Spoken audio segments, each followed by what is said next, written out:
சிவபெருமானுக்கு கொண்டாடப்படக்கூடிய முக்கியமான விழாக்கள்னு எடுத்துக்கிட்டோம்னா கார்த்திகை மகா தீபம், ஆருத்ரா தரிசனத்தை சொல்லலாம். ஆனால் இந்த ஒரு விழாக்கு மட்டும்தான் ஈசனுடைய பெயராலேயே மகா சிவராத்திரின்னு இருக்கு. இந்த பிரபஞ்சத்தோட சக்தி ஆற்றல் முழுவதும் உங்களை நோக்கி வர ஒரு ராத்திரினா அது இந்த மகா சிவராத்திரி. ஆதியும் அந்தமும் இல்லாத சிவபெருமான் தான் இந்த பிரபஞ்சமா இருக்காரு. இந்த சிவத்தை உணர்கின்ற ஒரு ராத்திரி தான் மகா சிவராத்திரி. மகா சிவராத்திரியில சிவன் கோவில்களில் 4 கால பூஜைகள் நடத்துவாங்க. எங்களால் நைட்டு ஃபுல்லாக முழிச்சிருக்க முடியாது அப்படின்னு நினைக்கிறவங்க இரவு 12 மணிலிருந்து 1 மணி வரைக்குமாவது விழித்திருங்கள். இந்த நேரம் ரொம்ப ரொம்ப முக்கியமான நேரம். இந்த நேரத்துக்கு லிங்கோத்பவர் நேரம் அப்படிங்கிற பெயர். சிவபெருமான் தன்னை லிங்கோத்பவராக வெளிக்காட்டிய நேரமும் இதுதான். பார்வதி தேவி சிவபெருமானை நோக்கி பூஜித்த நேரமும் இதுதான்.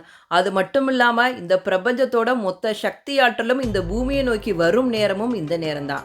அந்த நேரத்துல ரொம்ப முக்கியமானது நமது முதுகுத்தண்டை நேராக வைத்து நிமிர்ந்து உட்கார்ந்து தியானம் செய்வது.